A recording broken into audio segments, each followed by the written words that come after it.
Good day, everybody, and welcome to another edition of the Military and Foreign Affairs Network. I am your host, the voice of reason. Today, I guess we could call it a part two of our coverage of the ongoing war between Russia and Ukraine.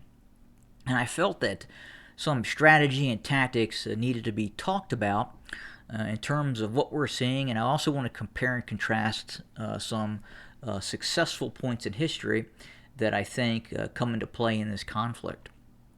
And first and foremost, I think the issue is being talked about quite a bit in terms of Russian general officers and high-ranking battalion commanders, colonels, lieutenant colonels that have been killed in action. Specifically, these generals that are fighting from the front line.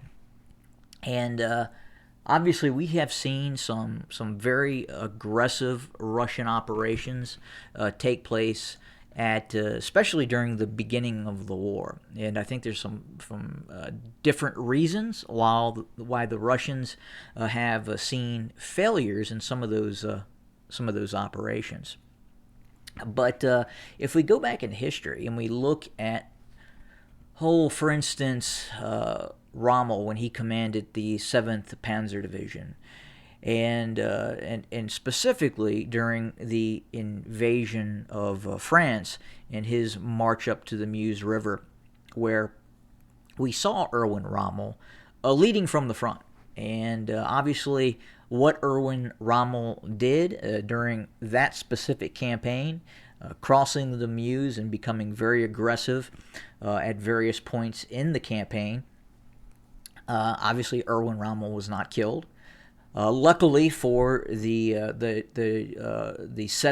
Panzer Division, the left flank of Erwin Rommel's unit, the 7th Panzer Division, was not attacked by French units. French units remained relatively static and did not show a lot of initiative.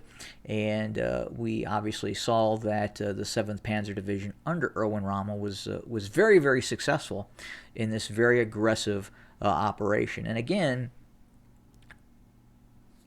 a lot of comments in the comment section and talking heads on TV talk about how general officers should not be in terms of where some of these Russian generals were at the time when they were killed in action. And in some cases, these generals were killed in rear area operations as well, or what you could consider somewhat rear area operations, and were hit with long-range systems. But again, you can't really say that, and history really looks upon Erwin Rommel and the 7th Panzer Division in terms of its operational tempo and deployment in the French campaign as being textbook. And unfortunately, again, for the Russians in this campaign specifically, we have seen operations become not so successful, especially in the operations northwest and northeast of Kiev. You can look at this, and this really kind of tracks Russian operational deployments in hopes of achieving a fairly swift victory by seizing control of Kiev. And a lot of what we have seen on the ground in terms of being able to prevent the Russian takeover of Kiev and really kind of obtaining a strategic victory in the north of Ukraine is credit to Ukrainian forces, and quite possibly to the fault of some Russian decision-making processes and logistical failures. I believe that small unit actions by the Ukrainian military, small units, platoon, company-sized elements, armed with some of these newer advanced anti-tank weapon systems and even older anti-tank guided weapon systems, were able to attack Russian units on their flanks, their supply convoys coming in logistically to resupply Russian units were attacked in a very tenacious manner by small unit elements of the Ukrainian military that proved to be very, very successful. Another shortcoming for the Russians, while this operation was very aggressive, and I think if it had been successful, obviously these generals and the planning command of this operation would be held in high esteem and be viewed as heroes, much as Erwin Rommel and Heinz Guderian in the same way the 7th Panzer Division today is looked on as being a textbook operation. But things just kind of fell into place for 7th Panzer, whereas in the Ukrainian campaign for the Russians, not so much. Things happened, things occurred that really caused the Russians to kind of to fall apart, so to speak. One of those issues is I think a lot of Russian divisions were not fully deployed. So we did not see the entire deployment of, say, 4th Tank Division, 2nd Motorized Rifle Division out of 1st Guards Tank Army be deployed wholesale as a operational divisional force. We did see fairly aggressive action by some of those units, specifically battalion tactical groups and regimental commands, but we did not see the whole division operating, kind of like we saw Erwin Rommel's 7th Panzer Division operating as one complete division, unlike what the Russians were doing, and I think that led to mistakes and losses for Russian forces. It would be interesting to go back in time and in theory see what would have happened if these Russian whole divisions had moved into Ukraine, as opposed to these smaller battalion tactical groups with not a great deal of artillery support. Now, obviously, 7th Panzer Division did not have a lot of artillery support, especially as it tried to navigate through the Luxembourg, and the Germans, the 7th Panzer, had to rely on the dive bombing campaign of the German army to act as mobile heavy artillery for 7th Panzer. Now, at the same time, with that being said, that's where we see Russian failure in terms of not being able to supply that close air support in lieu of a lot of mobile heavy artillery being brought to bear on these Ukrainian units. But at the same time, these Ukrainian units would have been more difficult to acquire in terms of targeting, because they were acting as these very small, independent, very aggressive units that were attacking the Russian battalion tactical groups from the flanks and logistical support to the rear as well, and also to, in many cases, frontal activity as well. But the Ukrainians probably missed an opportunity as well in the chaos that ensued around north of Kiev, northeast of Kiev. Initially, the Ukrainians were fighting to not lose the war, and we did not see the Ukrainians. Once they knew the Russian forces were in disarray, and especially we saw that long column running from Chernobyl south, that would have been a great opportunity to have seen a multi-brigade counterattack by Ukrainian forces north against those Russian forces that were kind of discombobulated in a holding pattern north of Kiev. And I think even much to the surprise of the Ukrainian general staff, they did not believe they were probably going to have the kind of success that they did have in initially stopping Russian forces in that move south.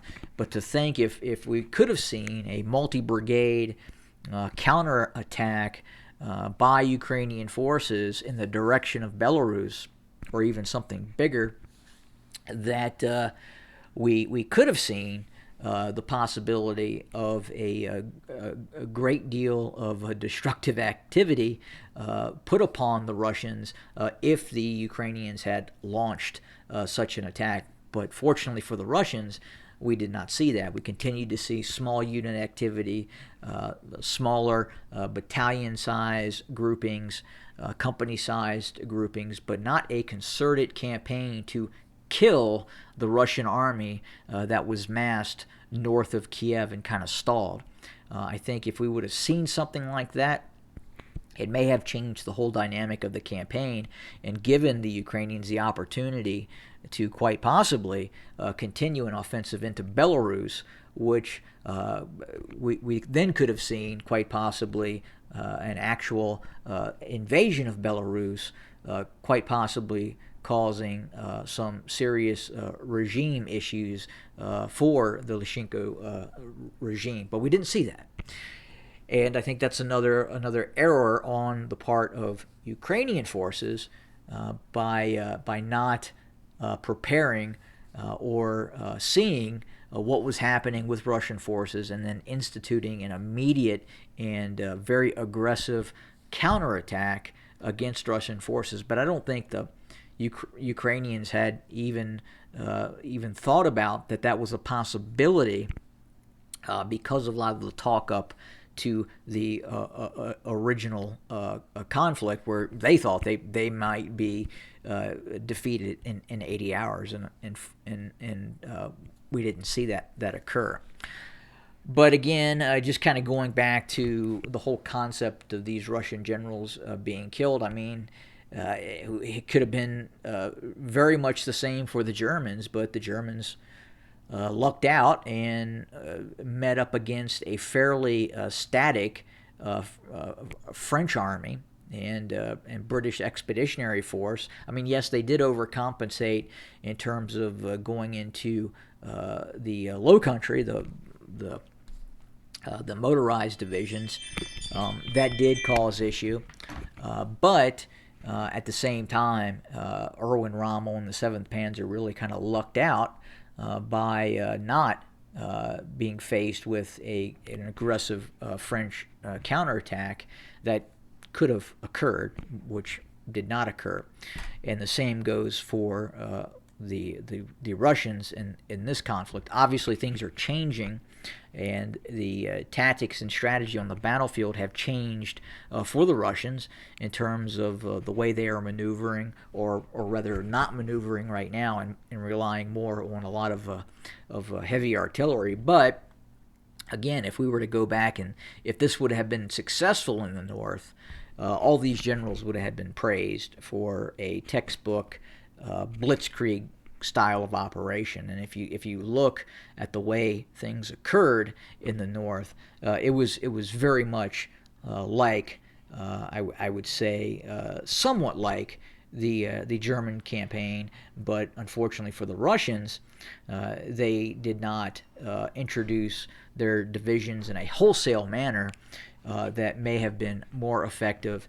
And then also the issue with direct air support is a missing component as well in terms of the ongoing Russian campaign. Now, obviously, things are changing in the east, but I felt that it was something that needed to be talked about. I had mentioned in the previous video that I felt that we've kind of gone past the period where the Ukrainians could in fact win this war. And again, I'm going back to having the ability, once they saw the Russians were having problems north and northeast of Kiev, to then have that ability to counterattack in a very aggressive manner that could have really folded things up for the Russians. And some of these Russian units may not have escaped and were then obviously later transferred to the to the southeast Donbass area of operations.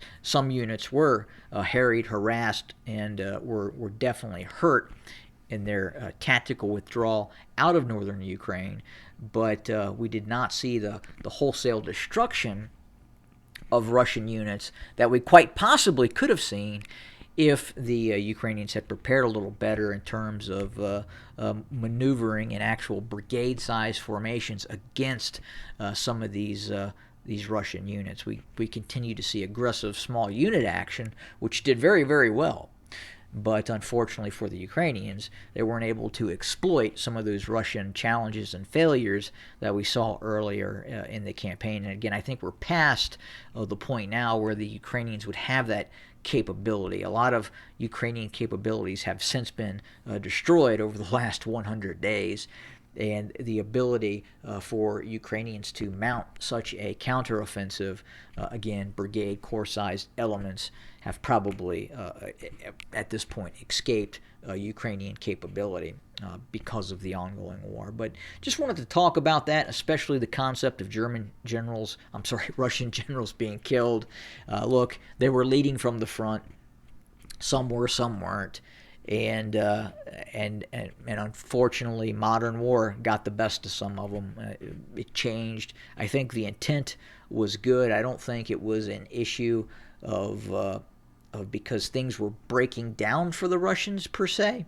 Because again, we saw the same thing with 7th Panzer. Rommel was right there at the front, and obviously he wasn't killed, but and he was very, very successful in that campaign. If it had not gone that route, and he would have been killed, and they would have been stalled around the Meuse, then maybe the campaign would look a lot different than what we see it as today. Hope that clarifies things a bit. Wanted to talk about that. Thanks for joining us. Have a great day.